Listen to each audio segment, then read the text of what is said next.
Hi kids, welcome to Satya's kids world.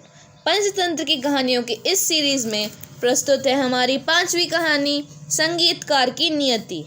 किसी नगर में एक गधा रहता था। वह दिन में तो धोबी के घर बोझ ढोता, पर रात को जहाँ चाहता घूमता रहता।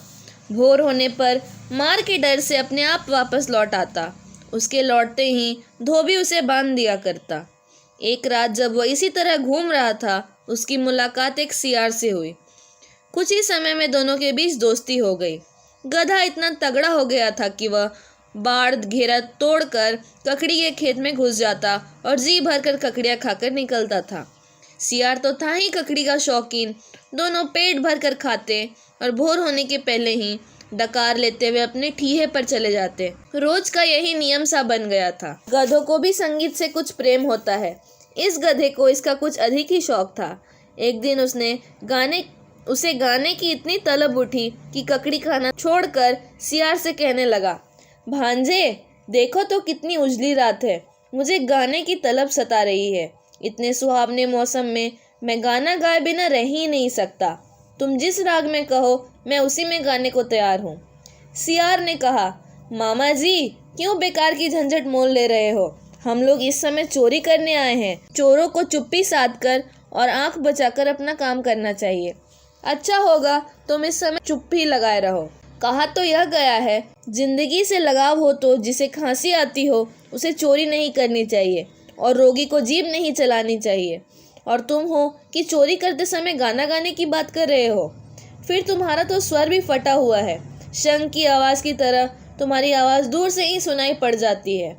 इस खेत के रखवाले अभी सोए हुए हैं। यदि उनकी नींद खुल गई तो या तो तुम्हें पीट पीट कर मार डालेंगे या बांध कर रख लेंगे।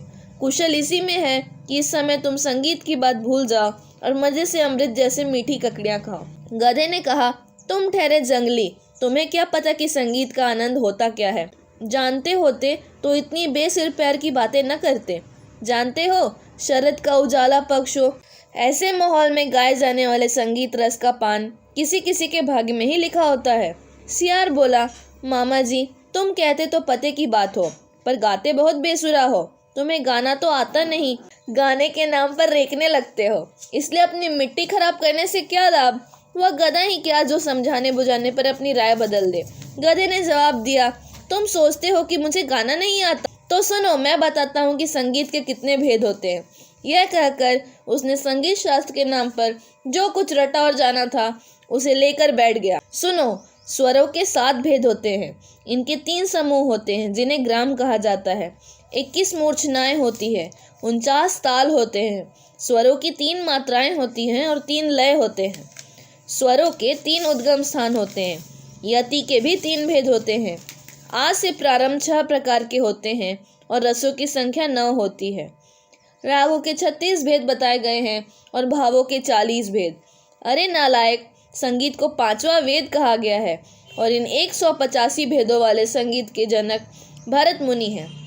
मनुष्यों की तो बात ही अलग है। देवताओं तक को संगीत से अपार प्रेम है। भगवान शिव को रावण ने वीणा के स्वरालोपों से ही प्रसन्न किया था।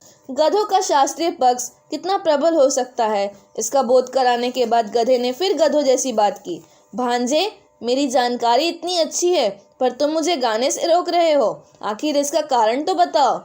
सियार ने समझ लिया कि मामा जी को ब्रह्मा भी नहीं समझा सकते।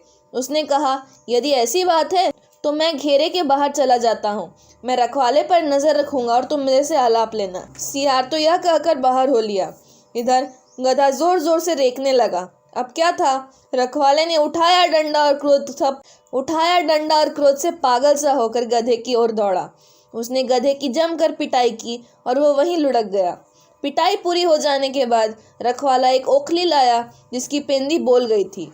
उसने उस ओखली की घंटी की तरह गधे के गले में लटका दिया और फिर लौटकर सो गया। गधे को तो पिटने की आदत थी। इधर रखवाला वापस लौटा, उधर वह उठकर खड़ा हो गया। कुत्तों, घोड़ों और विशेषकर गधों को पिटने की पीड़ा क्षण भर में ही गायब हो जाती है।